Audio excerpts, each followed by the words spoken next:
I don't know where like that Dave Ramsey guy is, but I'm sure he would caution against this. Yeah, I would think so.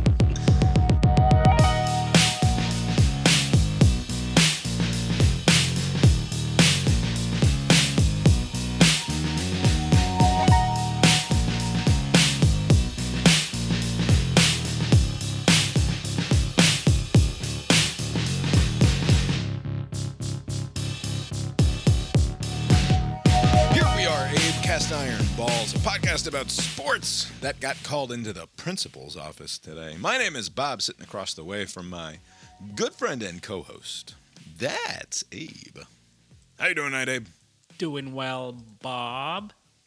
Yeah, here we are. Lori's here, too. How you doing tonight, Lori? I'm looking forward to the weekend being over with. Looking forward to the weekend being over with. The weekend the hasn't sports part of the weekend. I'm looking forward to the Georgia game to be over. begun. That's what I'm looking forward to. Tonight is Thursday, November 14th, 2024. Halfway through November already. Thanksgiving is practically upon us. What has happened to the world? Everything is spinning too fast. Yeah. Abe, you having a good week? Yeah. Week is coming along. I'm in the that period of the year when I need to start burning days because I haven't used That enough. sounds tough. Somebody's got to do it. So sorry. So That's Monday. what happens when you're going to drive to the Grand Canyon and then instead decide to take a weekend trip to Cincinnati. Kind of end up with too many extra days off in your bucket there. I'm going to do the Grand Canyon in 25. I'll add Dallas on it. It'll be like a big thing, yeah. But I'll circle back to that. So how are you going to cram in all your vacation time between now and the end of the year? Just burn Mondays, Just start on Have you Tuesday. considered contacting the new Department of Government Efficiency and just handing your vacation days over to Elon Musk and Vivek Ramaswamy so that they can start working on that? Like, are they trying to get rid of like $6 trillion in government waste? We could start perhaps with your leftover vacation days. Do your part, Abe. Yeah, that's true. Although the Doge people haven't kicked in yet. Still got a couple more months. So next. I know this isn't the news. This is not the news podcast at all, but the fact that like almost nothing speaks better to the pure absurdity of this moment. Yep. Than the fact that the Dogecoin is now trading at around 40 cents per. Yeah. And to be clear, for sure a Monday conversation that I would love to have. No, it's not a conversation. I'm just pointing at the absurdity of the world. The Dogecoin has no limit on the number that can exist. It is definitionally worthless. They just make them forever, right? There's no upper limit to the number, and somehow they continue to trade them higher with an ultimate goal, I think, or it used to be anyway. I remember when I was first looking into these Doge lunatics, they thought someday it's going to be $1, right? This is when it was like a hundredth of a cent or something, right? When these things were worth It's not a virtually conversation nothing. because you're the only one talking. Dogecoin millionaires before this is all said and done is how dumb the world is now. Are you suggesting this is the time to get in on the action if you haven't? No, it's way too late. It's too late. It's still going to go up. It's like timing the real estate market. If you got in 5 years ago, they could have told you it was too late, but now it's worth even more. Get in on the action. I refuse to believe that it is not too late for Doge. Especially because I was trading Doge when it was under a penny, and like I made a few dollars, like for fun, but then I sold all of my Doge like an idiot. You apparently. Fool! You should have stuck. Yes. Hi. Good night. Abe hasn't yet picked. You have chocolate on your face. Abe, who are you going to pick? The You wrong have to team. wash your face. It'll be the wrong He team. said the wrong team. You don't have chocolate? Did you eat chocolate? Okay, then never mind. I love Don't you. tell anything about the game right now, you goober. Yeah, this is a very pure process. Could have funded those brats' entire college education if I'd gotten into Doge back at 2019. You'd be singing a Would be different tune if you waste. did We're not. I'm not paying for college. What's that, Abe? You would be singing a different tune if you held on with your diamond hands. Just All right, Abe, it's time to live bet the games. We've got the Commanders, those rotten commies, on the road in Philadelphia. They're catching 4 points on the road on this Thursday night. Commies have had a couple of tough losses and a couple of exciting wins. Eagles started off kind of slow, but have seemingly established themselves as the class of the NFC East, such as it is. Well, it's them and the Commanders, right? They're both in the same. Yeah. Two of the teams are dumpster fires, and the Eagles and the Commies seem to have things in reasonable control. Who you got tonight, Abe? I'm leaning towards the Eagles, and so I'm going to go with the Eagles. All right. He's got the Eagles. Let's see if I can get a score update here, because we are starting a little bit later than usual. Through the first quarter and 4 minutes plus, we have a score of 7-0 Commies. Fucking hell. Let me make sure I note this on the CIB Pick'em sheet. I've added a line item on the Pick'em spreadsheet so that I can keep track of your picks. You're 9-13 right now. Wow. Ooh. Headed in the wrong direction. But don't worry, I'll right the ship. Here's your onside kick. Here's your bouncing ball. Right to guy. And that will secure it. The Philadelphia Eagles have now made it 6 in a row after starting 2-2. A tremendous success, as you probably have heard. Yeah. All right, we will get back to the rest of our picks for the weekend in a little while. For now, it's time to delve into the week in sports news. First, we should discuss the college football playoff. We really should. Top 12. The playoff rankings came out on Tuesday evening, and they appear to be mostly horseshit by my Yeah, Bob said it seems wrong. reading. Like they turned in the wrong copy. Yeah.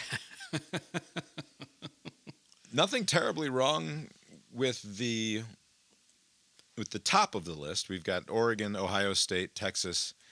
Then things start to get a little dodgy there with Penn State, Indiana, BYU. They appropriately Texas is where it starts to go wrong. moved BYU up. Boy, dominant Big Ten. 4 out of the 5. What's the objection to Texas, Lori? The objection to Texas is that they haven't beat anybody good, and the only time they played anybody good, they lost. Hence the 1. Yeah. That's fair. I don't know which of the next 3 teams, 4 through 6, I would put ahead of them, though, is the problem. Sure, but still, it's dumb. Tennessee at 7, Notre Dame at 8. Notre Dame's the one that is super sketchy also. Where it gets super weird for me is Miami at 9 after the loss to Georgia Tech. And then you have to go all the way down to 14 to get to SMU in the same conference with no conference losses. And the way that they do this is what that means is that according to now, of course, this is obviously very stupid, right? It is. Like, it's entirely stupid. It's all going to change. It'll all sort itself out, hopefully.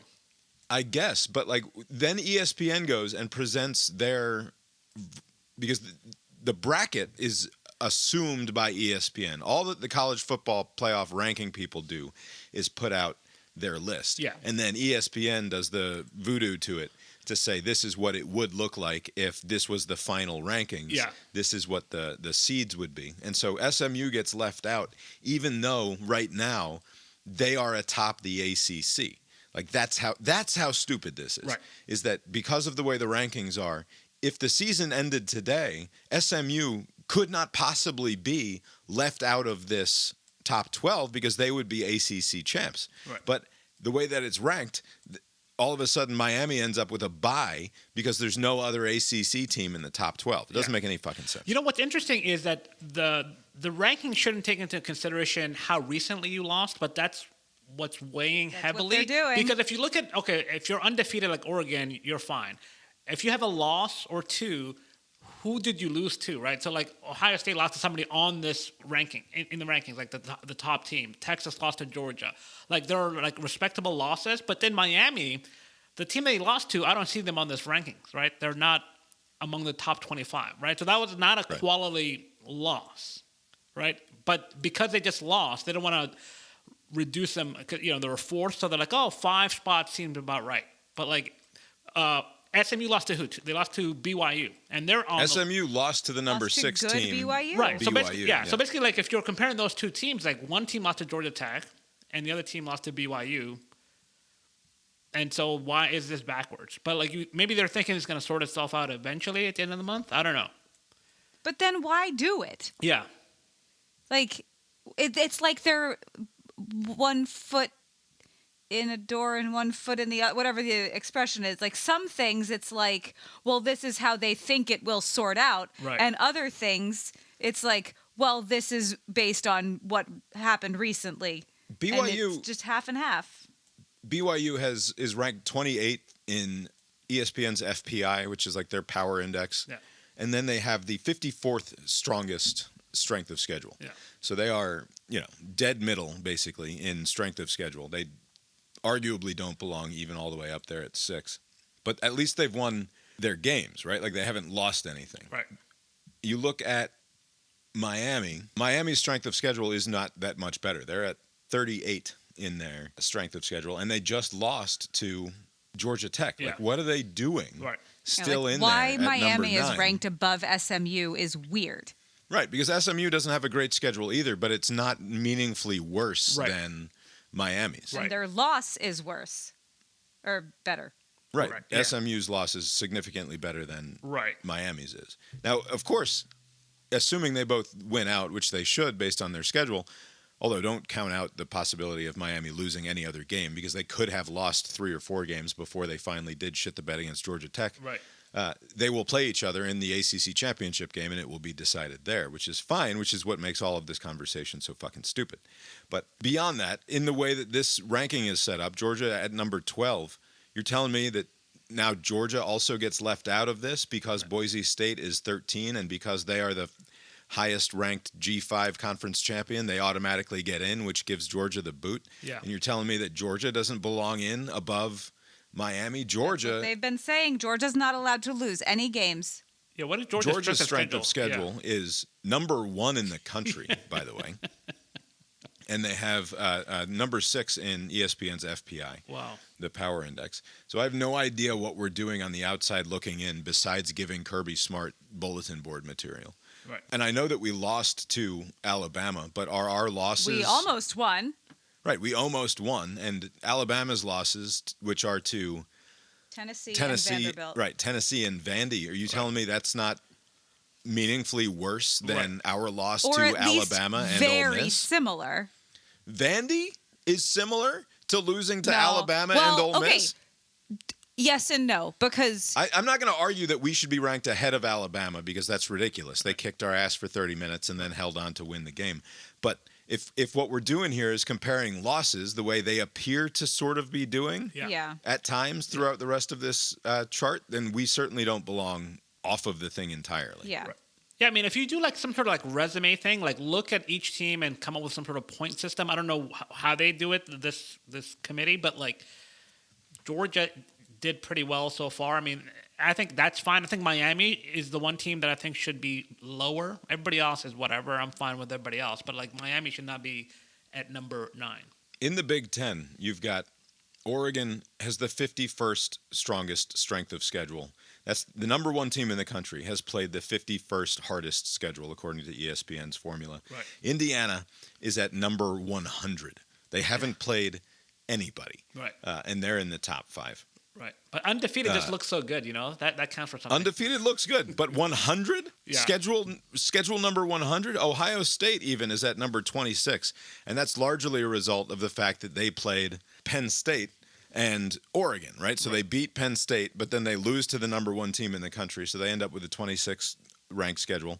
And then Penn State in there at number 32. And I know that everything should not be just about strength of schedule. It has to do with, winning your games and what you look like on the field. Yeah. But like then you listen to the explanation from the guy who has to go out there and sound like an idiot when he's defending this list. He's like, well, SMU, they played 2 quarterbacks earlier in the season and Miami's looked pretty good. Like that's what you have to say. SMU played 2 quarterbacks during the first 2 weeks of the season. That's your what does that mean? How do they? It's the same committee that left Florida State out of the playoff last year after they won their conference championship after an undefeated season. That same committee that has been utterly redeemed by Oh Florida man, State's boy, were performance they ever! since. Yeah, sure. And those poor FSU people, because they opened the year in like Ireland or something, right? And they were booing what's his face, and they an atrocious season. They're also setting themselves up by Army. Army makes this list at number 24. Army is 9-0. They haven't played anybody at all. Yeah. They have one of the worst schedules in America. Also, I got to pull that up. What conference are they in? They're in like Conference USA. AAC or something. AAC. Yeah, Army has number 133 strength of schedule which I think is last. There might be one more after that. There are 134 teams. They are one spot ahead of Liberty for the second easiest schedule in all of college football, FBS football. And so they're in there at number 24 at 9-0. They play Notre Dame in not this weekend, but next weekend on that November 23rd weekend.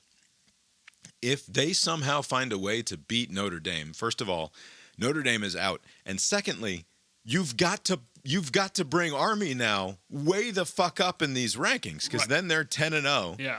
And you run the danger of keeping Army out of the playoff, even though they're likely to finish if they find a way to beat Notre Dame. They're going to finish 12-0 if they can beat Notre Dame next weekend. It is interesting that the AP top 25, which doesn't mean anything really, but they have Army at number 16. They have them much higher. Right, much higher, and that would give the college football playoff people the opportunity to sort of more rationally move them up as they win their next couple of games. Otherwise, you're going to be in a situation where you're going to have to bump a 2-loss SEC team in favor of sneaking an undefeated Army team in there, or leave Army out in favor of a 2-loss SEC team. And you really want that PR? You want to say that we're not going to let the undefeated military academy into our 12-team playoff? Yeah, they're rooting against the Army. Right. That will solve. Anyway, I largely it's the Georgia. Shitting on Georgia and shitting on SMU in favor of Miami is the part of this that makes the least sense to me. The rest of it, I think, is semi-defensible. But those 5 Big Ten teams those 4 Big Ten teams in the top 5 doesn't make a whole lot of sense if you're factoring in who they've played at all. Like the SEC is very clearly being punished for playing a much tougher slate of games than the Big Ten has to, and that doesn't seem right. Right. Right now, I think we might have discussed this a little bit on Monday, but I think we're in a situation now where the ACC is a one-team conference, right? Like pretty much, yeah. Miami has now lost to Georgia Tech. I don't think that a second loss allows them to stay in. And so whether that's Miami or SMU picking up a second loss in the conference championship, or Clemson for that matter, Clemson with 2 losses cannot afford. Like the Clemson's only ticket in is to find their way into the championship game and then win. I mean, currently Clemson is ahead of Miami in the ACC. I mean, they have the same number of losses, but Clemson has one more win. So maybe that's once the dust settles. Well, maybe they're also their loss was out of conference to us, to Georgia. Right. No, just the Clemson conference. also. Yes, but one of their losses, where Miami's was their one both loss in came conference from, and SMU. Yeah. So basically, Clemson has 2 overall losses, but they have 1 conference loss. Miami has 1 loss, and it's also a conference loss. So. Yeah. Right. That so is what I was trying to say. If Clemson is in the championship game, they need to win to stay in. Yeah. And I think the same goes for any other ACC team that you can think of that would be in that game. I wonder if that would be the one way where 2 ACC teams get in, like the Idle team, like Idle Miami. Like if they somehow, even with just 1 loss, they lose a tiebreaker and Clemson plays SMU, one of those 2 teams gets in, and then Idle Miami also gets in. Like, would that be the one scenario where? Oh, that would suck. Right. That would be terrible because Miami's not like. Yeah. Because then there's 0 chance that Army gets in, right? Yeah. If there are 2 ACC teams getting in, there's no way that you're getting a second group of 5 team in. The only way that you can get a second group of 5 team in is because it's hard for me to imagine Indiana falling all the way out of contention after playing Ohio State. They would have to get boat raced, right? like just absolutely destroyed, to not stay in the top 12, I would think. I don't know because But they haven't played anybody. Like I said, they their strength haven't of played schedule is anybody, number but they're 100. rewarding Texas for not having played anybody. Right. Texas's schedule also sucks for the most part. Yeah, Texas has if I didn't say it already, they're 56th in strength of schedule. And, their loss, the only team that they've really played, us, we kind of kicked their ass. Yeah. And they survived Vanderbilt, and then they, turned things around. Yeah, they won by 3 to Vanderbilt. Yeah. So 2 of those Big Ten teams are going to have to play in the championship game. I think most likely scenario now is Ohio State's going to beat Indiana, and then they will have a rematch against Oregon in the championship game. I don't think that a second loss to Oregon, if they're still the number 1, number 2 team in the country, like that's not going to knock you out of the fucking playoff, right? So both of those teams are in. Penn State is almost certainly in unless they shit the bed, and they just have Minnesota and Maryland to go, and then so they have Purdue, Minnesota, and Maryland. They have a ridiculously easy schedule to close things out. So Penn State is in unless disaster strikes. So that's 3, and like I said, unless Indiana gets completely demolished, I would argue that they should, even if they lose in a game that's a 2-score game but doesn't feel particularly close. Yeah. I think an argument can be made that they do not belong in the college football playoff because they didn't beat anybody. I mean, if it's like a 2-score loss, they'll find a way. I mean, like I know this was Georgia's second loss, but Georgia dropped 9, losing by 18. So like if it was like a 10-point, 14-point loss, they'll figure out a way to put them just outside. All right, so that's 3 Big Ten teams. You're going to have at minimum 3 SEC teams. That's 6. Yeah. It's either Notre Dame or Army at this point, I think is what I'm going to call as number 7. Because if Army can beat Notre Dame, I think Army has a very strong argument to become a second G5 team to make it in. But if Notre Dame holds on, then they're certainly not going to drop out of the top 12 with what remains on their schedule. We'll get to the Georgia-Tennessee question a little bit later. Is this an elimination game between Georgia and Tennessee? For Georgia, it is. For Georgia, it absolutely is. For Tennessee, is it unless they can sneak into the SEC championship game despite a second loss here? I mean, basically, Georgia is playing the role of Ole Miss, and Tennessee is playing the role of Georgia. Where, like, Tennessee can weather this, but Georgia cannot. And so, like, Georgia has to win this weekend to stay in. Right. A third loss absolutely eliminates Georgia. I mean, and then Tennessee has got wins against Alabama and Georgia, which would be quite significant for them. And I don't think there's any way they're not in after that, even with a loss to, say, SEC champion Texas in the championship game. Or end of the month, Vanderbilt. Although Vanderbilt has looked less dominant now that they lost to South Carolina. But there's also that game. Right. Ole Miss doesn't have anybody left on their schedule, as I recall. And so they're going to be sort of Mississippi State. Right, they have the Egg Bowl. They're going to be cuspy at the very least throughout, but I imagine that they end up getting in. I don't know. It'll be interesting. That Army Notre Dame situation might be. I think that's it's still over a week out, but I think it's opened at like a 2-touchdown line. So everybody thinks that Notre Dame is going to hold on there, but I don't know. Could be interesting. I mean, Notre Dame beating Army would kind of clarify some things because if Army is in, it'll make things a mess. Right. If Army's undefeated, and it would be really funny because Selection Sunday is the week before the Army-Navy game. So they would have played their conference championship game. That is true. Yeah, you're right. The Army-Navy game is the 14th of December. Yeah, that's... Are they going to change that? I mean, I know that's like a big game, but like...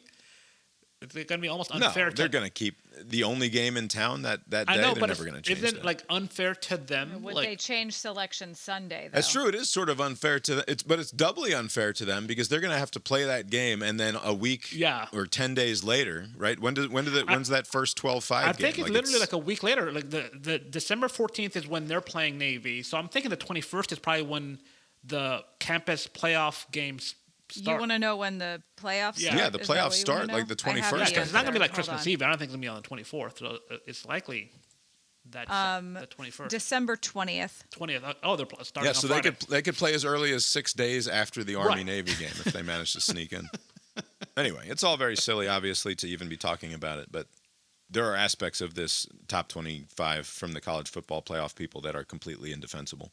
And I think having 4 teams from the Big Ten, none of whom have a strength of schedule that ranks in the top 25, I think, in the entire country, is terribly justifiable.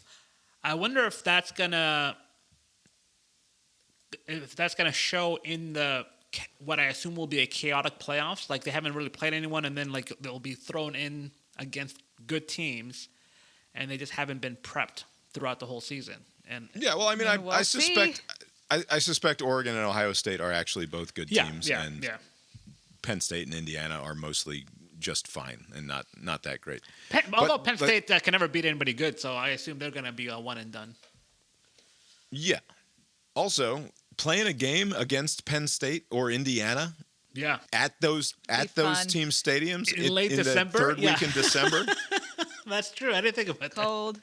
Yeah, the whole field. Imagine Ole Miss traveling to Indiana when it's fucking 20 degrees outside. Yeah. I don't think Lance Kiffin would even make the trip. He'd be like, I'm going to call this game from up in the booth. Yeah. You guys down there hang out. I'm fine. What was that? Like this was years ago, maybe like 5 or so years ago. Like it was like the first time Georgia went above like the Mason-Dixon line or something. Like they had to like go. I don't think Georgia. When we went to Notre Dame, probably. Yeah. So like I wonder what other teams like from the deep south have not played in like late December in some random school up north in the frigid cold. All right. We can move along from that. Abe, on, I think it's this Saturday night, or no, Friday night, coming up tonight as you're listening to this show, on Netflix. You still a Netflix subscriber, Abe? As it so happens, and there's no connection between the two, the thing you're about to mention, and my rotating back in Netflix, but today I rotated out Hulu and I'm rotating in Netflix, so I finally have. What was the thought process there? If you're going to say that it was not because of the big fight that's coming up tomorrow night, I'm not sure I can believe you, given you have a certain proclivity for the more violent sports. Oh yeah, I mean it's a great there. weekend for that. I mean there's a big UFC fight on Saturday. Anytime I put out a fire early unnecessarily, Bob, usually it's not true. So I was like, oh, the Tyson fight is this weekend. So this is as good a time as any. I was going to do it like the beginning of the month in December, but I was like, what, 2 weeks, 3 weeks, who cares? Yeah. So you are, in fact, planning on watching Jake Paul and Mike Tyson fight each other in the squared... Yes. In the octagon, hexagon. No, I was in this squared circle, but it's not because it's not... It's not pro wrestling. Although I think this is closer to pro wrestling than an actual boxing fight. Because if it were an actual boxing fight, I don't know who would sanction like some guy who's almost 60. Regardless of how good he was 30 years ago. It has been sanctioned. This is a sanctioned fight. I know, but like I think this is a sanctioned this is like an exhibition kind of thing, like which I guess there's no other way to do this. They'll sanction anything in Texas, I think, is the bottom line. The Texas state motto, actually. Right. Jerry, it's happening down there at Jerry World, and I think Jerry Jones probably just called somebody up and was like, "Hey, we're gonna need this sanctioned." That's right. Like, yes, sir. Yes, sir, Mr. Jones. Yeah, rubber stamp Pete. Just do it. Here we go. But yeah, this has all the makings of just like an understanding under the table. Like, let's not hurt the old man. You think so? YouTuber Jake Paul is not on the up and up here entirely? Is that You're what you're telling worried me? about Mike Tyson? Oh, yes. Are you kidding me? Mike Tyson would get killed if this was like... I don't know. Did you see the weigh-in? Yeah, the slap. He slapped him across the face. He slapped him right in the face and then appeared to try to pants him. Yeah. Like, I don't know what that move was. No, that was just like in case there was some retaliation, got to get under that possible... hook. He was ducking away from a potential slap back, and Jake Paul just stood there and took the slap. Yes. Basically, if like the schmuck, the YouTuber, he's much younger, he's fitter, he can just withstand Mike Tyson doing his thing. He'll gas in like a round or two, and then he'll get pummeled. Like I don't know why anyone would sanction this. The betting public is overwhelmingly siding with Mike Tyson for Friday's fight against Jake Paul, that bookmakers say is on pace to be the most heavily bet boxing match in years. Oh man, what a bunch of rubes! I mean, I have stopped gambling because I suck at sports gambling, but this would be a perfect opportunity for me to go back. And this is easy money. Tyson's in rough shape. Tyson, 58. That's years old. 58. that's not a gambling number. That's not like an over-under or something. That's 58 is his age. Yeah. Has moved from plus 225 to plus 175 this week at ESPN Bet because of all of the money, all the public coming money, in on his side from the public. Paul, who's 27, is listed as a minus 225 favorite. Right. So you're saying that all of the money should be going on Jake Paul. How much does this Paul person weigh? He's like a bigger guy. Weights? I don't know. Well, what's the weigh-in But the about? thing is, okay, if you just know nothing about anything, just look at the age. I know nothing about anything. Somebody is 58 and somebody is 27. Peak physical form. I don't think 27 is peak. I think 27 is peak. I mean, it's Is more it? peak than 58. I mean, relative to 58. Mike Tyson is maybe what, one of the 5 greatest boxers of all time in his when prime. He right? was in his 20s. When he was 27, he was killing everybody. And occasionally raping people. But yeah, I mean, it goes with the territory. There was some consternation this week from various scolds about Mike Tyson being given this opportunity to make a big payday, despite having been such an antisocial jerk back in the day, and having bragged about he had done at least 4 worse things than that which he was accused of. What? Yes, this is what he was saying out loud. He was saying that. Yeah, he was saying, he was acknowledging that this thing that I'm accused of, I didn't do it. But if I had actually done at least 4 much worse things than what I am accused of. His lawyer must have been like, let's not go with that argument. Let's not bring that to the judge. But the thing is, anytime did Mike Tyson appropriately pay his debt to society? He was only in prison for 3 years, and he became a Muslim. Yeah, I was like, a couple of years, despite being convicted of. Did he also pay the rape victim a lot of money? Sexual assault and rape. I don't know if there was a civil suit. Well, that's what I wanted. But I mean, the thing is, that question has been answered because he went to prison. He came out of prison. He had a fight, and then he bit the guy's ear off, and then he was in those fucking Hangover. He was in the movies. Hangover. I mean, he has. This is, I don't know, some Twitter handle. They made that tearjerkery documentary about him also around the time of the Hangover movies. I think he had a show in Vegas or something. This is a settled issue, so I'm surprised that someone is making some hay out of this. Is it some sort of a Twitter handle thing? Somebody's... No, it was an editorial, I think, in The Guardian or some British tabloid type. Okay. But yeah, it just seems kind of odd magazine. to... He had been brought back to the fold of pop culture many years ago, and it's weird to let's think about this again.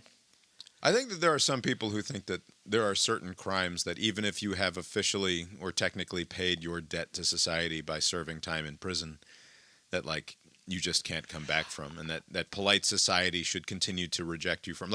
It's one thing to say, okay, you don't have to be in prison for the rest of your life, but also maybe you can't, Netflix have fun in public. Maybe Netflix shouldn't be paying Right. you $40 million to get your ass kicked by a YouTuber. Have we talked about Ray Lewis and how we've forgiven him? Who's forgiven? I have not forgiven him. I have.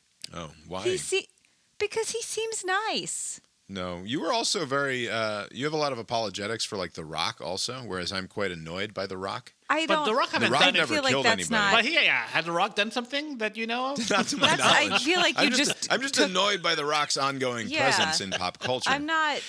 They're not. Who's keeping The Rock around? What is the justification? Everybody? Actually, there was he's got a movie this weekend, but I'm not gonna go see it. But he's the Santa Claus. I bet you are. Yeah. It's the 5th violent Santa shoot 'em up in the last few years. We're in a weird time where we have to have violent Santa movies every couple of years now. Yeah, and they're not connected, right? It's not the same cinematic universe, right? We're in a weird time. Yeah, but no, it's not. To your question, I thought, even though it's not rape, but what happened with Mike Vick was going to be hard to come back from. Just the dog, the way the dogs were handled. But he was on Fox Sports, and he's back into the fold as well. So it seems as long as there's some sort of punishment, some sort of, if you go through the process and you are punished somehow, and then you have somebody vouch for you, like a Tony Dungy in Vic's case. And the go away part. Yeah. But if it looks like Mike Vick went away. Yeah, if it looks like you got away with it, like if it just was revealed now, like this guy was doing this all this time when he was a Falcon, like that would be a problem. But like if he was caught, he paid his whatever, he went to jail for whatever, and then he got out and he turned his life around, blah blah blah. For whatever reason, like just like that arc of like you were caught, you were punished, and then now you're back. People are willing to kind of look the other way when that happens. Even I with will rape. say, like, I'm more willing to look the other way on the Mike Vick thing than I am on the Mike Tyson thing. Right. What about Ray Lewis, though? I never liked Ray Lewis to begin with. I know, but he's like friends with the Mannings now. I don't like the ostentatious preacher man moralizing nonsense. I feel like he's not doing that as much as he was. Of course he is. Go look at him before, like, I don't know. The way he talks about everything. Recently?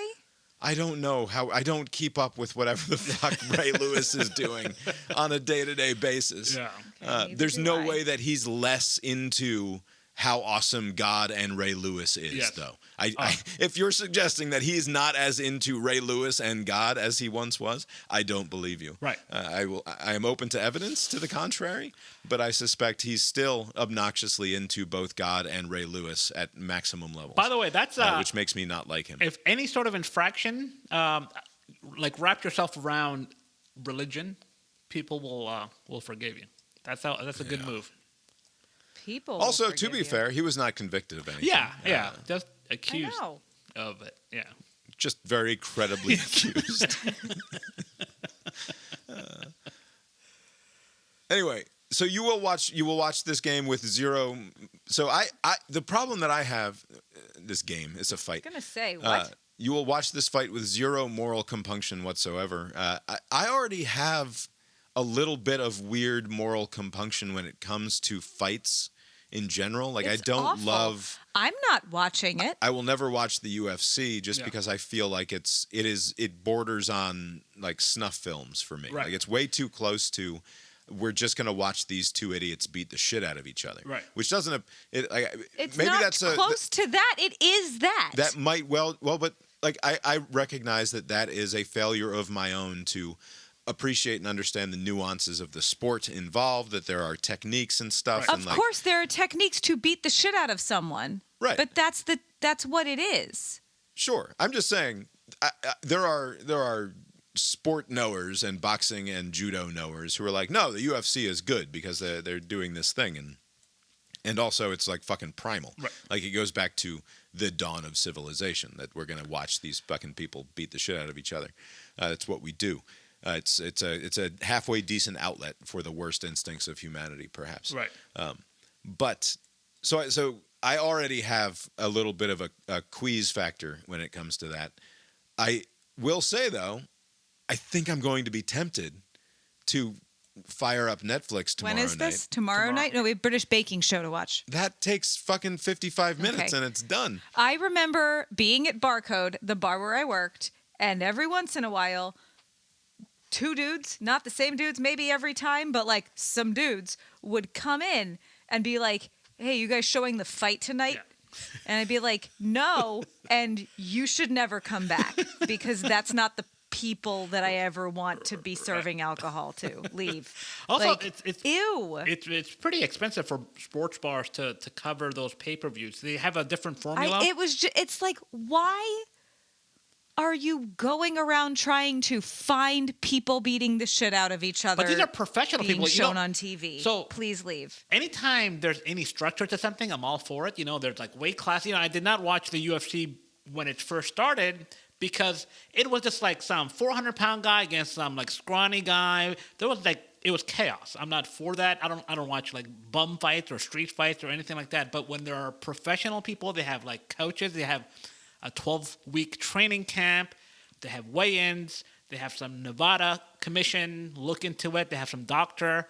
Whenever you structure it in that way, I'm all for it, 100%. This is a 58-year-old man against a 27-year-old man. I am not for that. Yeah, I mean, I will watch it anyways because I've watched all of usually around like during like the winter holiday Christmas period. I usually will go on YouTube and watch old like Ali fights or old like Holyfield fights or Frazier fights. So like I like boxing and a little bit of MMA, mostly boxing. And so that's the only reason why I'm watching it. But just like this is the age difference. I hope that this is fixed, because if it's not, like, Tyson can get hurt. The whole thing is going to get hurt. Everybody's getting hurt. Yeah, normal. The most popular prop bet on the fight is for Tyson to win in the first round. It's not gonna. DraftKings took so much action on Tyson in the first round that it moved the price from 22-1 to 12-1. They had to nearly halve the payout. They were taking so much action on Tyson in the first round.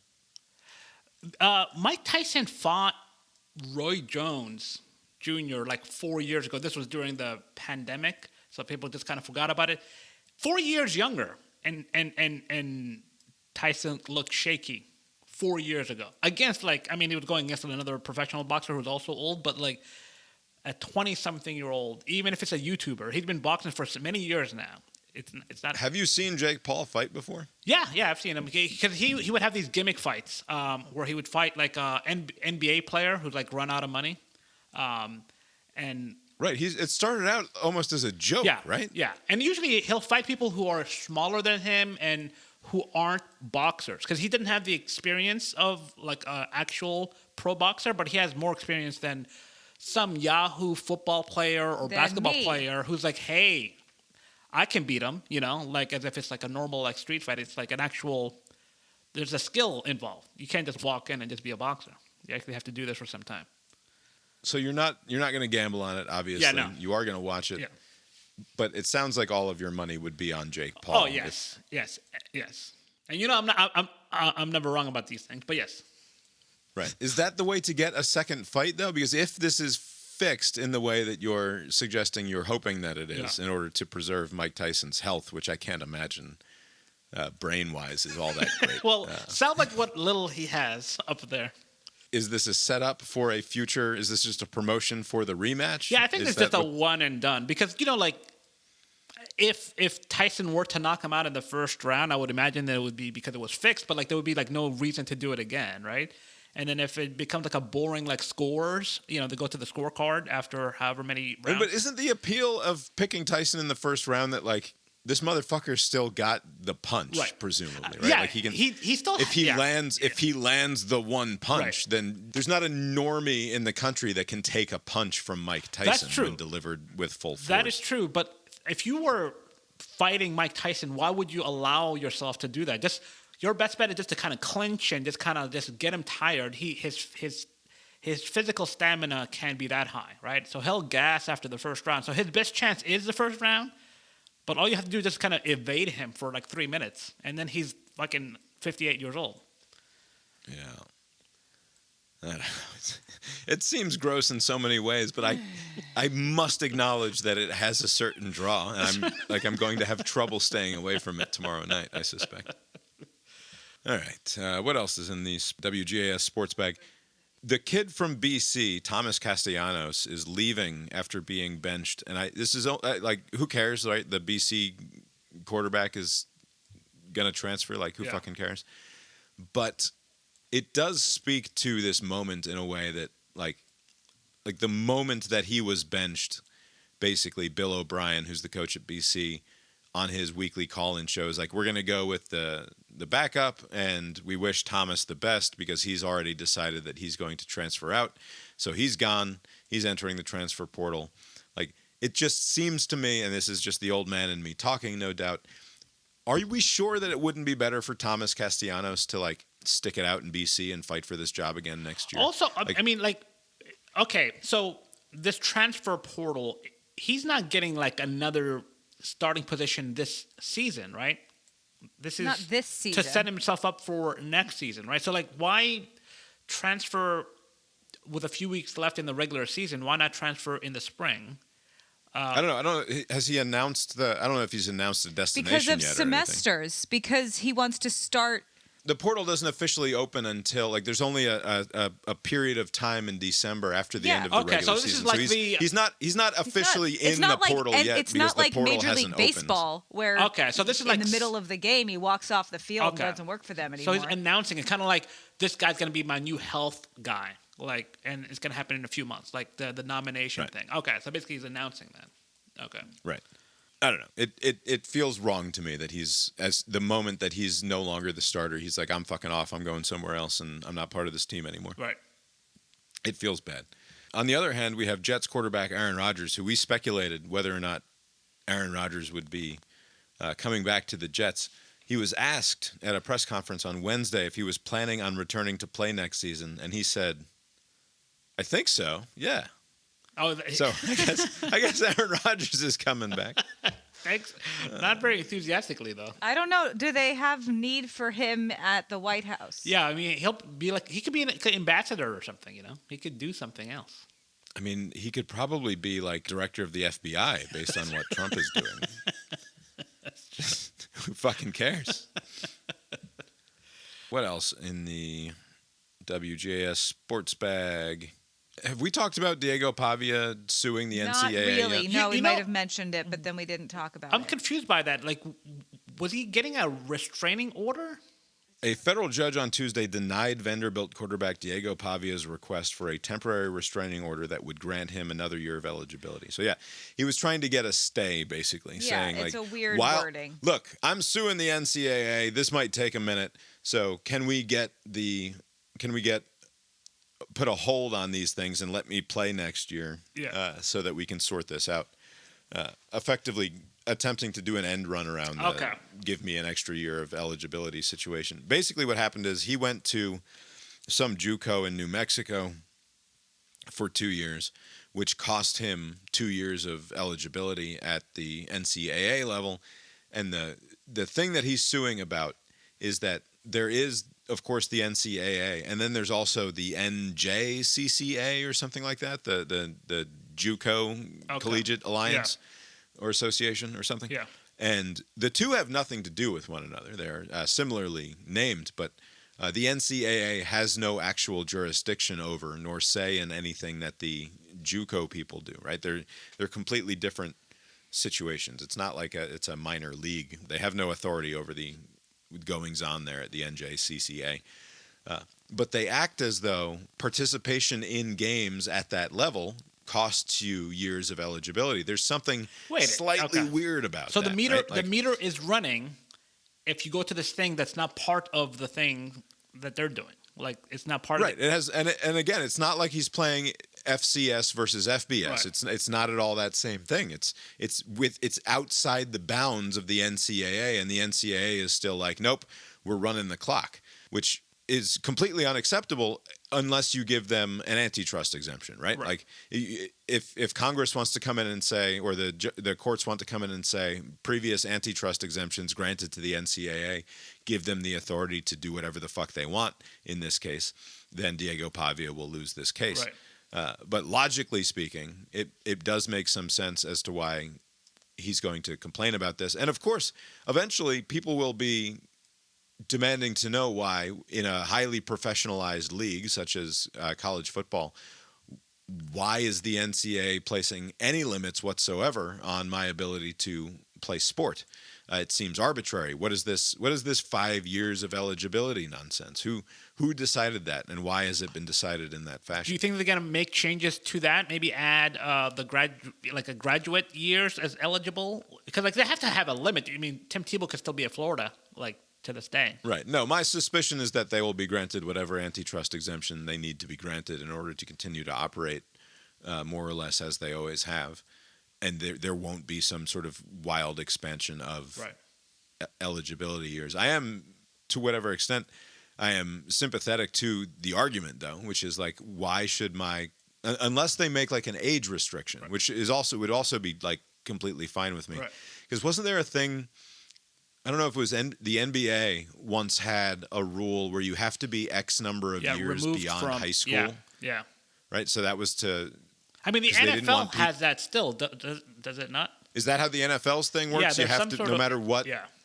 You can't just come straight from high school. You have to be 3 years beyond high school? Yeah, so even if you don't go to college, you can't just walk in and get drafted, out of high school. Right. And so, maybe they go with something like that, where it's like, if you graduate high school, but that's the thing. Why do you have to go to high school? What is that arbitrary distinction? I mean, I guess, at least with the NFL, it's like a safety thing. You don't want some 17-year-old playing against 30-year-old dudes. But it seems to me like in many cases, the NCAA has been pretty generous. I've seen people with like 7 years, 8 years of eligibility because of like an injury and then a COVID year and then like was sick for a few days year. Like it seems like they're generally generous when it comes to it. Like maybe in this case, they could just say the meter is not running if you're playing in some goofy ass other division or entirely other league. Like that could be a fix instead of adding years or complicating it further. Yeah, but then you could have people doing junior college for however long. Right. Like I could start more classes over right now.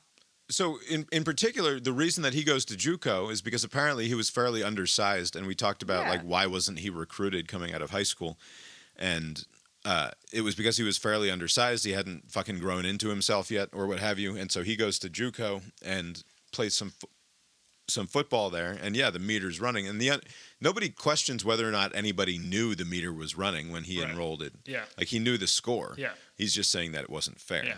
And the argument that you can be permitted to delay entry into college for any other reason, like serve in the military or otherwise simply not, like, because you can be drafted into Major League Baseball, right? You can choose, and this has happened many times. You get drafted out of high school for Major League Baseball. You go and you play a couple years in the minor leagues.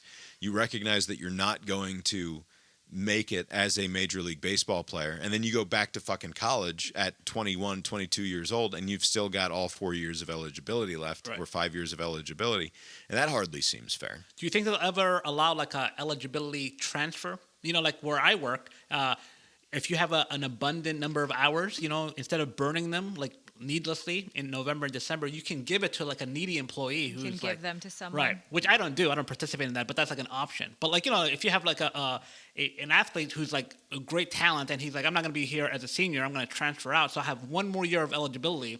I'll give it to Pavia, like he can have it. Is there or it like in Rudy? They would all line up and put their jerseys down. Right. Yeah, leverage all of the Is there like an IRS message board where people like post their sob stories about why they desperately need some of your PTO that you haven't used yet? So you can't directly plead for hours, but you can go through the process, and then like you'll get an email that's sent to all the employees saying, Bob Howard is eligible for the leave transfer program. Please help him out, and then there's like a link.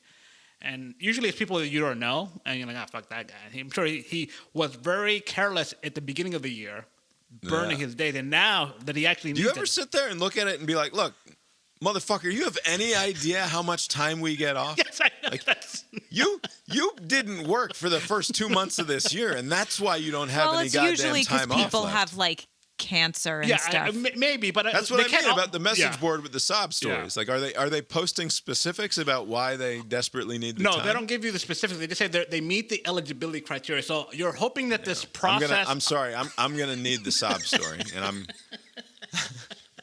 You have to dance for your food. Is that what it is? You got to bet. You're goddamn right. Prostrate yourself before me. I don't fucking care. I'm just going to be watching CBS this morning in my underpants while I'm supposed to be working. What difference does it make to me? That is true. That is the extra cruel part about it. You never watch anything in your underpants. I'm referring to Abe. I'm like hoarding all these hours that I don't need just out of spite. Just literal spite. Just happily doing 90 minutes of work over the course of 8.5 hours of the workday. Games. All right, let's move on to the best games of the weekend. We're missing a thriller tonight in Thursday night football. It's halftime. It's 7-3 now. Oh, the comeback is on. Okay, they're on their way back. It's now time for the best game in every time slot, according to my perusal of the weekend schedule. Good luck with on this Friday night. I mean, this is going to be interesting. The best games. Yeah. It's not so bad. Oh, it's quite bad. It's the worst weekend of the year, and I don't think it's terribly close. I think next weekend is the worst weekend. Well, it's the worst weekend of the year so far. Okay. There you go. Friday night, I've got UCLA on the road at Washington, over-under of 46.5 points. Already we're stretching things here, to be perfectly frank. Is it so bad that you would recommend the human cockfighting on Friday night? No, we're just going to watch a Great British Baking Show. I'm not watching UCLA at Washington. I'm just saying the best game of the night is UCLA at Washington. UCLA, for what it's worth, has been in 4 straight one-score games, and they've won 3 of them. And if you are desperately trying to avoid Mike Tyson and Jake Paul and their fight on Netflix, maybe that's worth tuning in for. Like, what more can you ask for out of a Friday night game? Oh, we were going to maybe watch the John Williams documentary. Than a hopefully close one. Yeah, but we want to watch that with the kids. Yeah, we could do that on Friday evening. John Williams, the composer? Who's this John Williams? Yeah. Okay. There's a Disney Plus John Williams. Wow. That should be pretty music good. by John Williams. It's like highly an hour and recommended a half. from a number of different outlets have talked about how good this documentary is. So. What did you say, Disney Plus? I'm going to rotate them in 25 at some point in 6 months. Well, as soon as they put a disturbing fight on their programming list, I'm sure that you'll do that. It's really not Disney's scene, I don't think. Yeah. Although they're ESPN, so Yeah. you know. All right, Saturday. Yeah, Saturday. All right, at noon. Again, the noon window is rough. There I are disagree. no obviously good games. The average spread, I did the math here. There are 13 games that kick off between noon and 2 p.m. The average point spread of those games is 17.5 points. So feel free to find something else to do with your early Saturday afternoon. If I have to pick a game to watch, I'm watching Texas at Arkansas. Yeah. It's Texas minus It's a historic matchup. 12. What makes it historic? They used to play each other all the Were they back in time. like the Big 8 or something? Were they back? They were in the Southwestern Conference or something Yeah. like that. Okay. I don't fucking care. I know you don't care. They do. Yeah, sure. Arkansas hates Texas. I get it. But, like, And Pitt Clemson. no. Who cares? Clemson sucks and Pitt sucks. Like, that was an interesting game a couple of weeks ago before things turned south for both of those teams. The second TV game at noon is Ohio State minus 28.5 at Northwestern, probably, but only because it's being played at Wrigley Field. That's the only justification I have for turning on the second TV at noon is to watch Ohio State play where the Cubs normally play baseball. That's the only reason to watch. Also, as a general rule, I wish football games were not played on baseball stadium fields. I think that's stupid. Yeah. Yep, I'm against it. That's and I think Army and Notre Dame play at Yankee Stadium a week after this. Also fucking stupid. But at least now Yeah. it's like a gimmick, like what was it? There's plenty of fucking football fields. Okay, I'm fine with the gimmick of like they do that hockey outdoors around Christmas time. Winter Classic. Yeah, the Winter Classic. Yeah. I'm all for it. That sounds fun.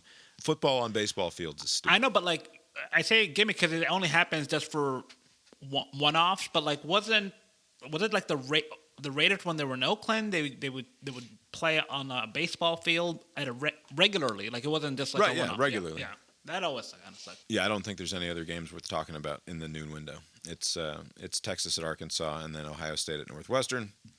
At 3:30, the 3:30 window is not much better, and we are dependent upon another rivalry game to make things worth tuning in for, which is LSU at Florida. Surprisingly close in terms of the point spread here, -4.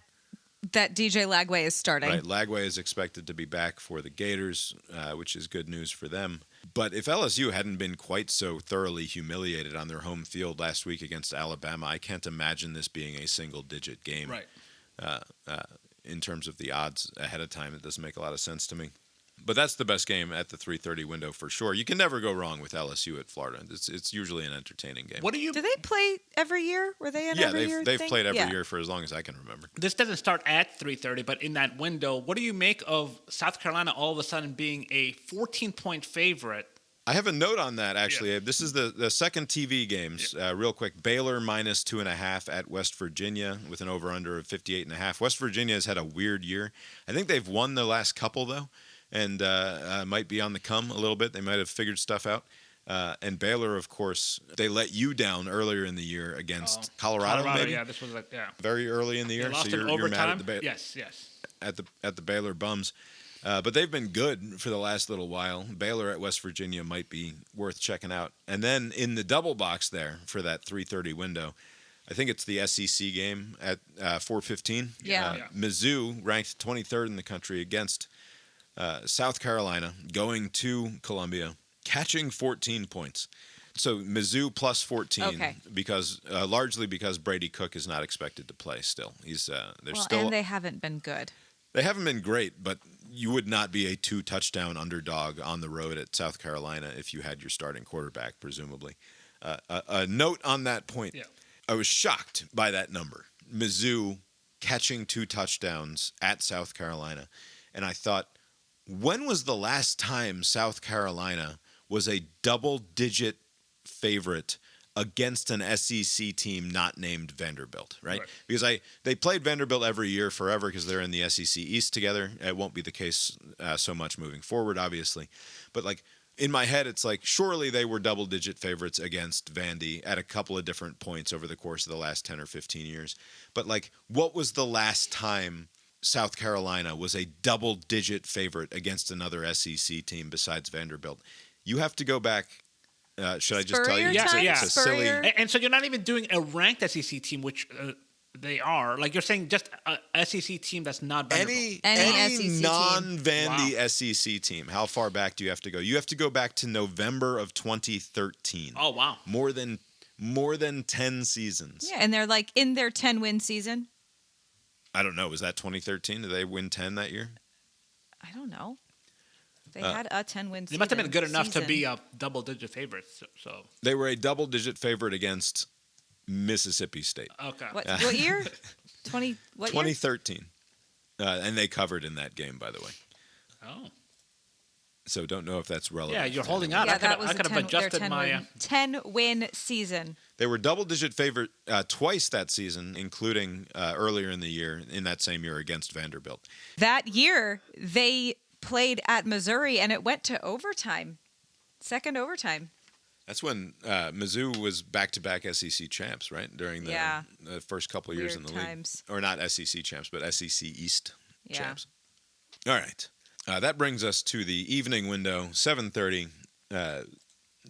Objectively speaking, the best game, the only good game, really, of the entire day. Yeah. Yeah, it's remarkable. Tennessee, ranked number 7 in all the land, is traveling to Georgia. Not clear if they are going to be playing their starting quarterback, Nico Iamaleava. So he's listed as questionable, Might be right? But didn't he concussed. say like he is going to play? Like, because I made a pick. He wouldn't be listed assuming- as questionable if he was definitely going to play. But I made. There's been conflicting definitive information from reliable sources that he is not playing and that he is playing. So Okay. I don't think we're going to have any actual idea whether or not he's playing until shortly before game time. Do you have any information on whether or not this will be a blackout game? Because I've seen some information. The fans have been asked to wear black. The fans have been asked to wear black. Kirby said it was gimmicky. So there was not into He it. has said that it's gimmicky before. He's also said that every once in a while it's totally fine. This is a team that desperately needs something. Some juice. And I don't care that it's fake juice. A little fake juice goes a long way sometimes. And sometimes you need a little bit of fake juice. Some Georgia equipment team, like the fucking equipment manager Twitter account or Instagram account, posted a video late this afternoon, early this evening, where there was an equipment guy folding or stacking uniforms, and he's stacking a giant pile of red uniforms, saying, and the caption is like, "Getting ready for this weekend's games, get here early, get loud," that sort of thing. And it's just a big pile of red uniforms, but the song in the background is the Rolling Stones. Jesus Christ. Painted Black. I have goosebumps and I'm pissed off. So they're playing Painted Black by the Rolling Stones as he stacks red Georgia uniforms in the laundry bin, and then eagle-eyed viewers, eagle-eyed noticers. I haven't seen this. Will look, and just in the far right corner of the frame, you can barely see the shoulder of a black jersey. Just Can hanging. I see a shoulder of No Sean Moreno wearing a black jersey? Not No Sean, okay. just an empty. Interesting. I would like I would like no Sean Moreno to appear in a black jersey. An empty jersey, just hanging there in the locker, just a little sliver of a black jersey there. So my suspicion is that either we are being viciously trolled by the UGA equipment management team, or in fact it will definitely be a blackout. I think the blackout is coming, is my guess. I have important breaking news. Not breaking news. Okay. Not exciting personal connection. Okay. A client of mine who I cut her hair in Georgia, and then we moved here eventually. And it turned out that my coworker's next door neighbor was this girl whose hair I cut in Georgia. So she found me. I was her hairstylist there. She moved here. I'm her hairstylist here. That's cool. Just yesterday, I saw her and learned that she was in the locker room when they revealed the black jerseys. No kidding. I'm into sports, mom, and also I'm in the locker room with the boys. Because she was an athletic trainer. Wow. She's a doctor now. She works with orthopedic surgeon people. Look at that. But she was in the room when it happened. And she thinks that we should not wear the black jerseys. So, speaking of any juice will do, you're playing a hated rival. This is literally an elimination game, right? That's enough juice, right? And also, you get through this game with the juice that you already have. You have a Black Friday game. The fans can wear black on a Black Friday against Georgia Tech. If you want to do the black thing, why not do it on Black Friday when it doesn't matter as much? Because the Tech game is always fucking weird. It's a weird vibe in Athens. It's not. Because half the energy students are won't gone. be there. No, you wouldn't do it against Tech. That's weird. That's worse. The problem, Ari Wasserman said, I was listening while I was making my tea. He said that if the Georgia team has a problem, it is not a motivation problem. It is a personnel problem. So, like, I don't know that I agree with that. What happened against Texas in that first? I mean, it was the same personnel, and they must have been motivated in some kind of way that they weren't against Ole Miss. But do you think they were unmotivated last week? They looked flat after that first drive, after that touchdown. It seemed like their O-line sucked. So I don't know. Maybe you're right, but I always thought maybe there's something's happening with the players. They're just not executing. They're not very good. That's what's happening. This team is aloof. There's an aloofness to this team. Even in the Texas game, it's not like the offense was clicking on all cylinders. The offense simply has not worked all season long. What we need is for the defense to come out with their fucking pants and hair on fire, ready to eat souls. Right. And that's what makes the difference. The problem here is that this is a game that is in all likelihood strength on strength in terms of the way that the defenses line up against each other. The strength of this Georgia team, when we exhibit any strength whatsoever, is very clearly the defense. The strength of this Tennessee team, once you got past that first month of cupcakes, is their defense. They have a quite stout defense and have failed to score in the first half in like 3 of 4 games or something like that. Like their offense cannot figure anything out and has sort of survived by the skin of their teeth in a couple of these games recently. I don't trust their offense. I don't trust our offense. The two defenses are the strengths of this team. And I don't know what that means. I have no idea what to expect from this football game. Right. I would not be surprised at all if we come out and look like we looked last week against Ole Miss and they beat us by 3 touchdowns. Like, I would not be surprised by Tennessee coming to Athens and beating us by 3 touchdowns. And I would not be surprised by us beating them 44-10. Because I don't know what to expect at all from this game, and I'm staying the fuck away from it in the pick'em game. I will probably put money on it because that's an inevitability, obviously.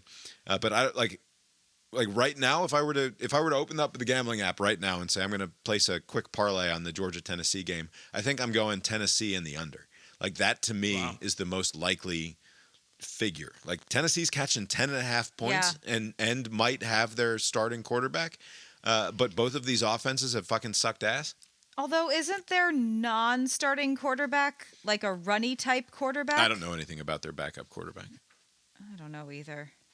And I know you said last week, Abe, that you don't know what to believe about this Georgia team at all. Do you have any feel for what to expect from this game at all? I mean, I think Tennessee will keep it close. And so, but I think, like what you said, I don't see, like, them getting blown out. But, like, if Tennessee were to win, it would not surprise me. If Georgia came out playing, like, their best football, that would not surprise me either. There's, like, a range of possibilities, and it's pretty wide. It's an enormous range of possibilities. I could use a New York Times needle to help me out here, to tell me which way it's going. Oh, the needle would be out of control. It would be swinging wildly. Here's the problem with the blackout. The problem with the blackout is that the moment that something goes wrong in the first quarter and you're down a score or you're down 10-0 or something because of like you fumbled in your own end and all of a sudden they have the Carson throws a pick, then it's like, oh fuck, here we go. This was a bad idea as it turns out. These are cursed. Right. These are not good luck. These are bad. Right. And to your point, you said that, you know, any juice, even if it's fake, I'll take it. But if it's negative juice, you don't want that, right? Like, you don't want, like, right, because fake juice can very quickly sour, right? It's like, oh, no. fake juice can turn into adrenaline and awesomeness and fucking hair on fire stuff, but it can also very quickly go south. And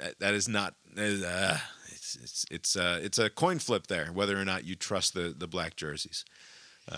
But also, I think if they come out and warm up in red jerseys and go into the locker room and then come out for the run out of the tunnel in black, it doesn't work. The fucking crowd will lose their fucking mind. No, they won't, because they did that already. It's not a surprise anymore. Of course it would work. They would lose their fucking mind. It's a night game at Sanford in a blackout. It would be fucking awesome. The first blackout was not a night game, and neither was the second one. So at least there's that. Whatever. It's going to be fun, I think, at the start, at the very least. I don't know what it's going to turn into. Like Abe said at the beginning, you can have hope, and then have it quickly dashed. After this game, we will either have new, fun confidence, because all we got to do is fucking beat Tech, which you have to do anyway, and then we're in the playoff. Idle for the title probably, game. You know. Or the season is over, and we can just turn our attention to the rest of football.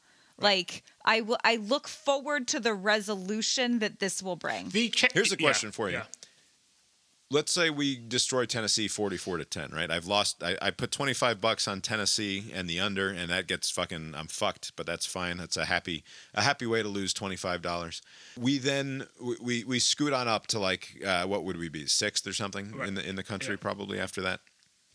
We beat UMass. We beat Tech in non-dramatic fashion.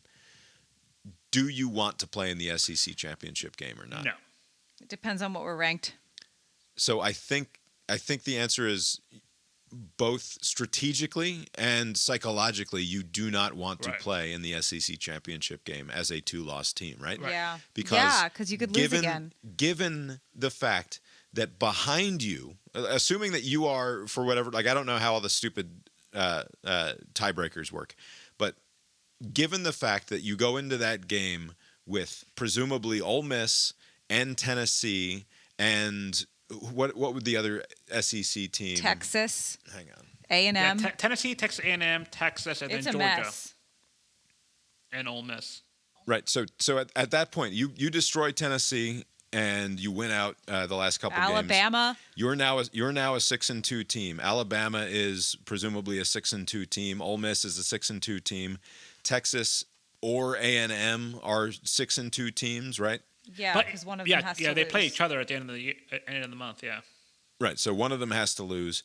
Missouri could still be a 6-2 team. Like, do you trust that if you lose that game and drop to a 3-win team after losing in the SEC championship, that you're still making the playoff ahead of, say, 2 or 3 other teams that are 2-loss teams that did not have to play in that game? So, it might depend on how the game goes. There is this concern of this perverse incentive to sit out, because if you, because of the way the season ends, you're a 6-2 team, but because of tiebreakers, you are not playing in the title game, right? And then you get into the 12-team playoffs idle.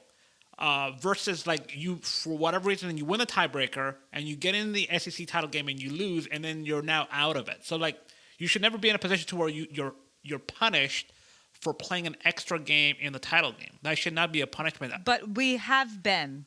Right. So like it seems like at that point, you couldn't defer. You can just say like, we don't want to play. Can't. Like we're gonna sit this out, because like it's kind of weird that you're being rewarded for not playing a game. Right? Yeah. It shouldn't be that way. I don't know if there's a fix to it, because you'll have a third loss if you lose in the SEC title game. But I don't know. There's got to be The some fix to it is to make I'm sorry, but it was to make the conference championship games de facto or outright elimination playoff games. Right. To make them a round of the playoffs one way or the other. And if you want to fix it, maybe what you can say, and I don't know how the math would work on this, but you've got your Power 4, and then you've got another 5. Is that why it's G5? There's 5 of them, right? But if you can bring somehow, I don't know. I would have to work it out on paper. But if you could find a way to make the G5 teams play each other and have the SEC, the top 2 teams in every P4 conference and every power conference play in, like, make that the first round of the playoffs. Right. Where what you have is the SEC, the Big 10, the Big 12, and the ACC. That gives you 8 teams, right? Just right there, the top 2 teams in each conference play in the first round of the playoffs. That's 8 teams. If you go beyond that into the G5, say you throw in those 4 plus 2 at-larges, what does that give you? That gives you 14 teams. Yeah. We have 2 years. And then we have a 14-team playoff. Right, except that definitionally has to include buys. So what you're trying to do is I'm trying to find a way to get to a 16-team playoff that includes you only get 2 conference teams in no matter what. Right, and the SEC and the Big Ten would never fucking agree to this. Then you're going to push them out, and then going to create a super league. And it'll just be the AFC will be the Big Ten and the NFC will be the SEC. It'll just be like the NFL. This is not a workable solution, I don't think, because the schedules aren't even. But you could also just have the top team, like the regular season dictates the champion, and you just go straight into the playoffs. That's what one of them does. Instead of like... One of them doesn't have a championship, but people want to have it. No, they all have championships now, don't they? One of them used to not then. Yeah. Because basically, I mean, the main thing is just like... No, they had a championship. I think everybody has one, right? I mean, like you have to be like an independent, like Notre Dame to not... who didn't. But in any event, this year, it's preferable not to be in the SEC title game. I just want winning the SEC to fucking mean something, and there's no going back to having the SEC mean anything, right?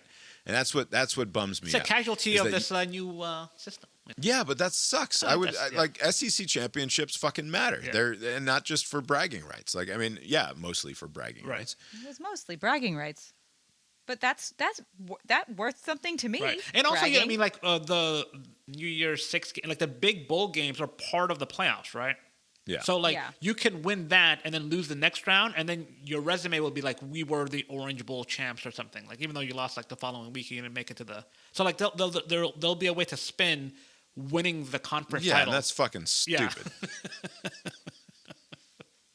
I mean, what do you like your resume that year? Like, because now you can claim as like an 8-2 team or a 10-2 team that lost your conference championship game. Now you have 3 losses, but you won the Rose Bowl. Yeah, Rose Bowl champs. So you can claim to be Rose Bowl champs, and then you lose in the final, and all of a sudden it's a successful season. I don't know. It's all stupid. It's kind of dumb.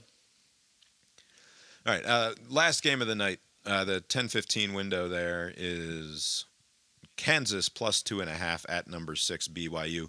A curiously small number for an unranked Kansas team, but BYU did just win a squeaker last week against Utah in the Holy War. So that game seems worth keeping an eye on, potentially at the end of the evening if you really need something else to do with your night. If you're like a college football fan and you're like a neutral, you're not a Tennessee fan or a Georgia fan, but that's like the only, it's it's like a sea of garbage, and there's like one tiny little stretch of land. On paper, this is a terrible week of football games. Yeah, so they're probably hoping that this is a close game, Tennessee, Georgia.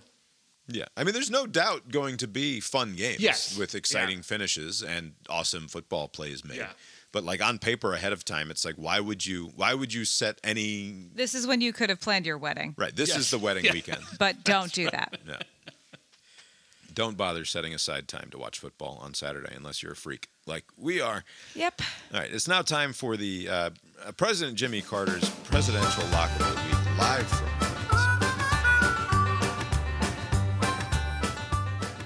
Hello to my dear friends at Cast Iron Balls, and also to Abe.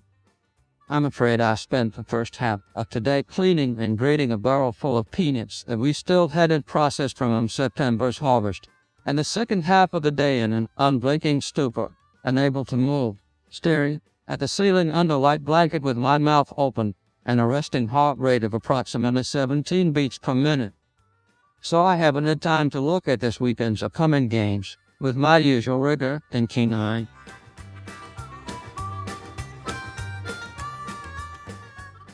That said, I don't want to leave you without a pick. So let's see here. I see Arkansas is hosting Texas and catching 12.5 points, and is rested and ready after bye week. Texas put a beat down on Florida last week, as I recall, which was a bit more embarrassing for the Longhorns than it was for the Gators. You don't want to look like a bully. At some point, picking on the scrawny little kid who can barely read and stop slurping his own snot off his upper lip and doesn't know his ass from a hole in the ground makes you come off like the jerk in the situation. Floridians are people, too, all evidence to the contrary notwithstanding.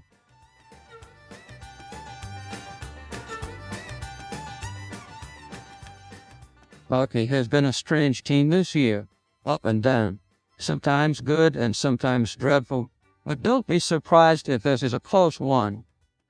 The Ozarks are very old and twice as ornery, and full of long-remembered hate for Texas. See if old Sam Pittman can tap into that to get a surprise win and maybe save his job in the process.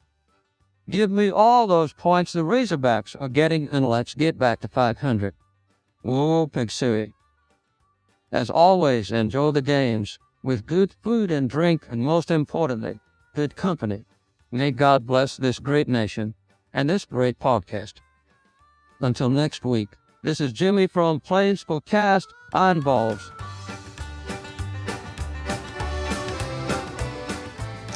Jimmy apparently spent the day staring at the ceiling under a light blanket with his mouth open and a resting heart rate of approximately 17 beats per minute, which I didn't realize that you could still be alive. The heart rate of 17 beats per minute. Is that technically alive? I mean, any numbers on the board, you're alive, right? Unless it's 0. Yeah. You've been listening to Cast Iron Balls, a podcast about sports with Bob and Abe. Lori's here too. Check us out on Substack, brainiron.substack.com for more from us. The opening and closing themes of the show were composed by Mark Gillig, tetramermusic.com, Tetramer music.com for more from Mark. Abe, what else in the world of sports By the way, caught your eye this week? We didn't go through the picks, but I did want to bring up... Oh, shit. The Pick'em contest. God damn it. Lori was trying to get me to skip. I wasn't. Contest. I'm just very tired. I haven't been Lori. sleeping well. I didn't even see Abe. Abe got his picks in late here. Very late. Oh, man. You're up against Jimmy, as it turns that's out. what I was going to mention. I'm going against old man Jimmy. All right. So Abe's got Texas minus the 12 against Jimmy. Although Jimmy got in, I think, with a hook there. Oh, yeah? Do I have to double check that? Somehow there's a half a point discrepancy there. But that'll be fine. Abe, you've also got Tennessee plus the 9.5 points. That seems... If one has to play that game, then I think that's almost certainly the right side. You are, of course, betting against the Colts, taking the wretched Jets minus 3.5 points. You know what? This feels like a game that Aaron Rodgers and the Jets do, in fact, win. Right. Although they're bringing back the idiot quarterback Anthony Richardson after tapping himself out. So that's the wild card, but I'm going to stick with the Jets. And then you've got the Falcons and the Chiefs as road underdogs and outright winners against the Broncos and the Bills. A little concerned about the Chiefs game because their kicker Butker, I think, is out for some time, and kicking is important from what I hear. And is that not factored into that number there? Is that I think, is that late breaking news? I mean, this just happened like a day or two ago, but the line did not. I don't think it moved. It just kind of stayed there. So maybe. Can you imagine if an NFL line moved more than like noticeably moved because a kicker went out? That's hard to. Yeah, but Butker is a pretty good kicker, and the Chiefs are due for a loss, but I'm going to stick with them. Yeah. All right, and we'll go to Cousin Steve's picks. Cousin Steve, hoping to do better than he did last week. He's got Tennessee. He locked in at 10.5 points. He's taking them as the double-digit money line underdog. So that is a 20-point game for Steve. I was quite tempted to do the same when I saw that number creep back above 10 points to just take the Vols outright. Has anyone hit on a 20-pointer? Didn't I? Oh, wow. Is that how you got your insurmountable lead? Didn't I with Vandy? I could be wrong about that. I'm not sure. That sounds right. Steve's also got Houston on the road as a road underdog outright against Arizona. And then he's got the Eagles tonight, -3.5 points. Eagles currently trailing by 4 with a minute to go in the third quarter. And then he's got the Chiefs, as you do, and the Bengals. Bengals catching 1.5 on the road at San Diego. All right, Lori, you want to give your picks out? Okay, I don't. Okay, so because of the historic nature of Texas-Arkansas, I think Arkansas will keep it closer than Vegas is suspecting they will. You and Jimmy both. Yeah. Whoa, Pig Suey. That. Same with Pitt at Clemson. That is Clemson good?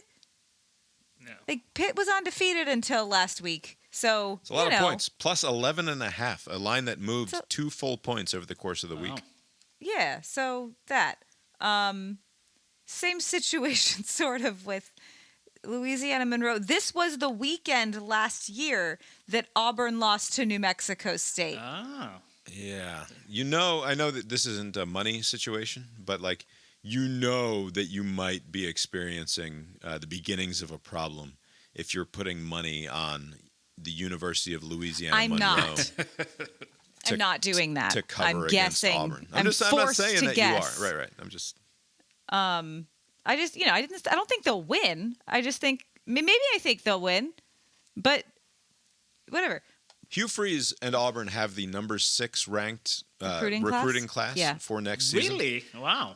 Let's see what those losers end up doing. Despite the events of this year, if he loses to Lou Monroe in November, can you keep him on? I know that they don't have much choice, but they have to. I mean, if the recruits switch, didn't Ole Miss get a 5-star recruit decommit from somewhere else to Ole Miss after Alabama? Ole Miss stole a wide receiver from Alabama. Yeah, this so weekend. if something like that were to happen, if they lost multiple top flight recruits because of the loss, then you can make a move. Michigan just stole a 5-star quarterback recruit from LSU. They I think this week. He's just posted that probably not.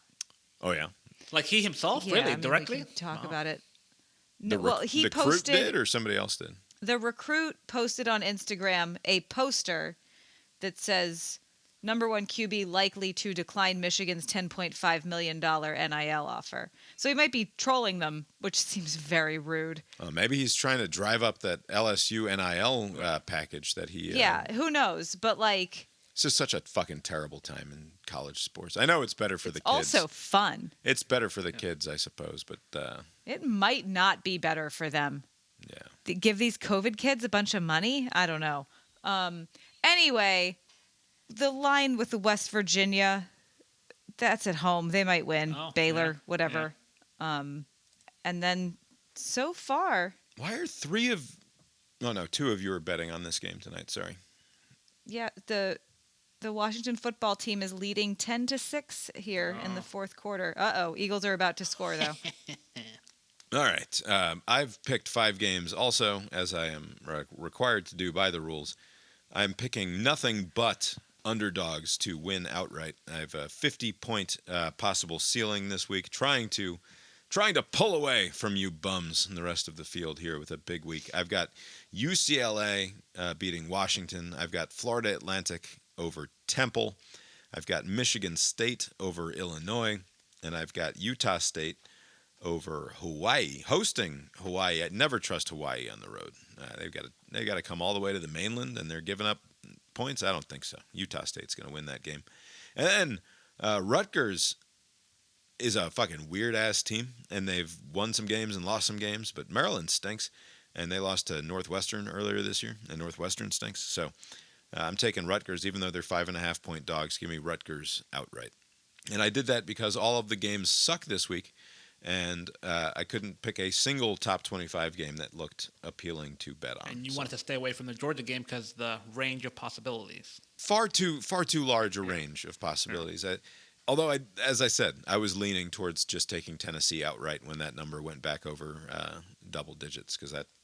Okay, Eagles scored. Right. Eagles scored? Yeah, so now it's 12-10, but there will be an extra point kicked. But it's 12 minutes left in the fourth quarter.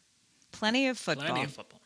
All right, we already did the outro nonsense. We did everything. My apologies for getting things out of order. Abe, did you have anything else from the world of sport that you wanted to mention tonight? Yes, I did. You know how ESPN, I think they did two of these, the 30 for 30 broke, you know, these professional athletes. I watched one of them. Where they just burned through the money as quickly as they earned it. Yep. We could possibly have a 30 for 30 broke NIL edition, because the poor judgment quarterback out of Miami, Cam Ward. Yeah.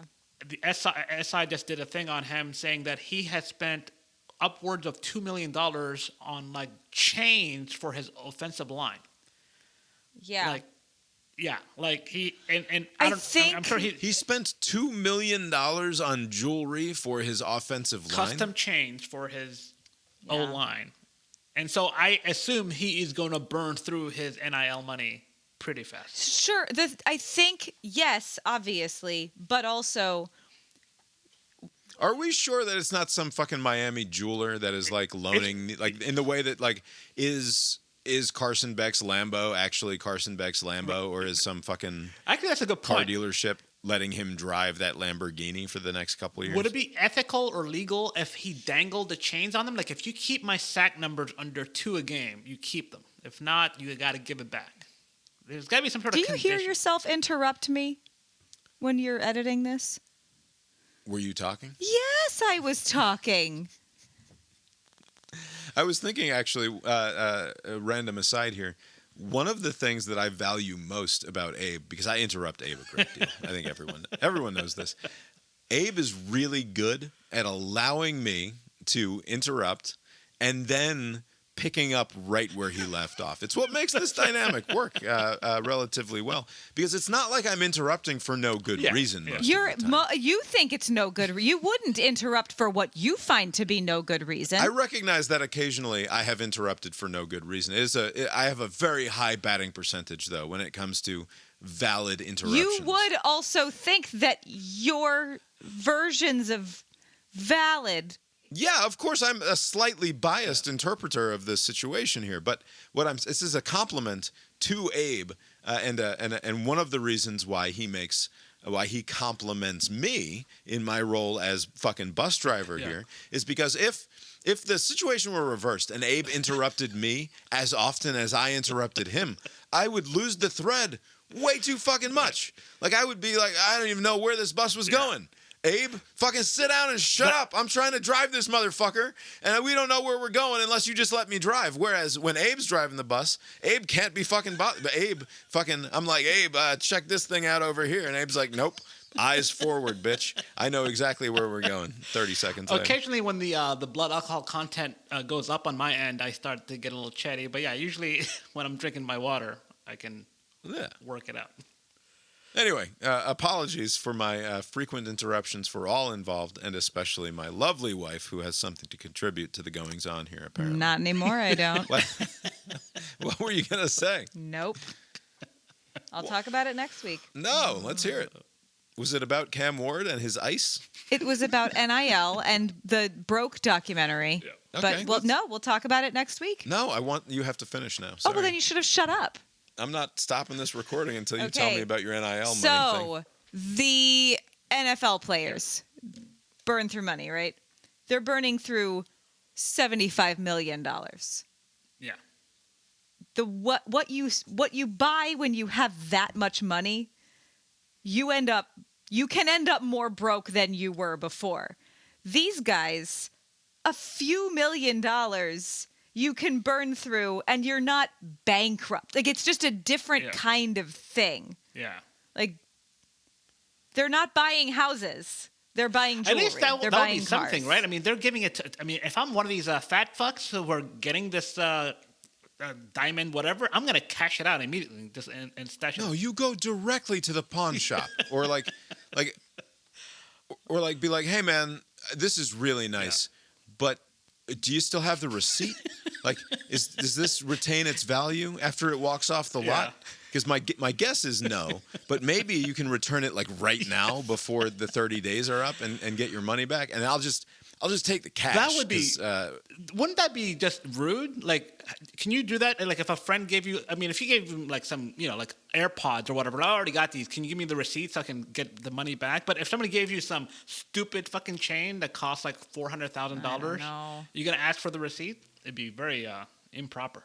This is why I don't think that he didn't actually drop $2 million on.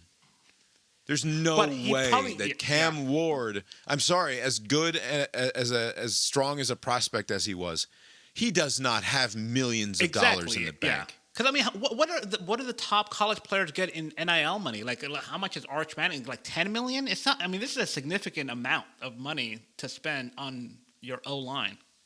I don't know where like that Dave Ramsey guy is, but I'm sure he would caution against this.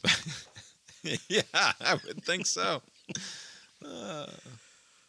Stop spending. I mean, I know there's no talking to these kids because of the culture in which they've grown up, and they all want to buy the ice and the chains and whatnot. I'm sort of surprised that's still a thing. If I'm sure they'll show the ESPN Broke documentary, like for the rookie symposium, or maybe they'll do that with the college players. Not them. But like, are they watching this? They'll be different. But you think that that's what they're thinking? Is like it's not gonna happen to me, or is it like aspirational, or like at least he lived it up? Like, both. It's not a cautionary tale, right? They're not like, oh, maybe I'm going to adjust course because I don't want to be like that person. Like, it didn't seem like... I mean, as they get into, in the next couple of years, when they're going to have these, you're going to have to be paying these kids out of your $20 million, $25 million kitty that these universities are going to have. And it's not just NIL stuff where it's negotiated on the outside by agents and attorneys and whatnot. In the same way that, like, fucking 40 years ago, nobody had in-house nutritionists and they were all just like eating at the fucking dining hall, whatever, and eating takeout all the time and whatever. Yeah. And now if you go to Butt Smear, they've got like, they're paying fucking personal chefs and nutritionists hundreds of thousands of dollars a year, probably spending millions of dollars a year just on health and nutrition stuff for their athletes. I imagine that the next wave of that sort of thing is going to be like, we have to have some in-house, you kids have more money than you've ever known what to do with, like financial advisor. Then anyone would know what to do with. Type stuff. Yeah. I wouldn't know what to do with $1 million.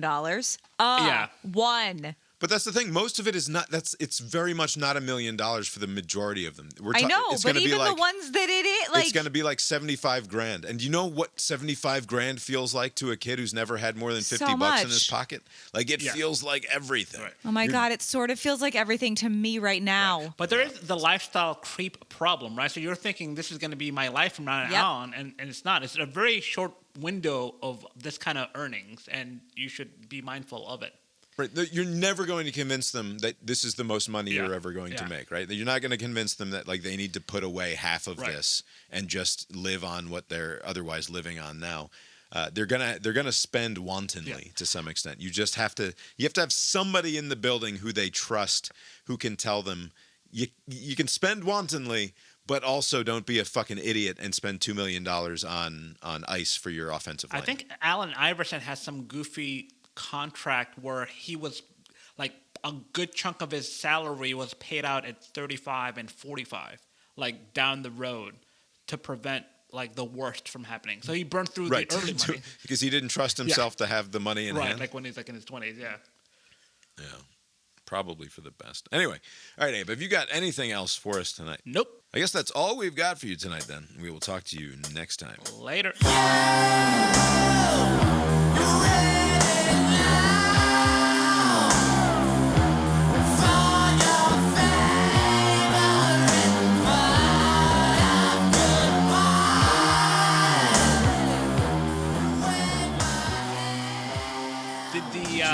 Did the Eagles fail on the two-pointer? Because it's still 10-12. Yeah, it's 10-12, but they have the ball back now. But they have the ball back. Ooh. There's a Florida Gator basketball player who's 7'9". That's too tall. 7'9". Holy shit. That's too tall. And he's going to redshirt this year. He must be terrible at basketball. Yes, because I mean, if you are 7'9", you don't even have to jump. And they're asking you to ride the bench for your first year, you must be an awful basketball player. Here's a project, a work in progress. That's ridiculous.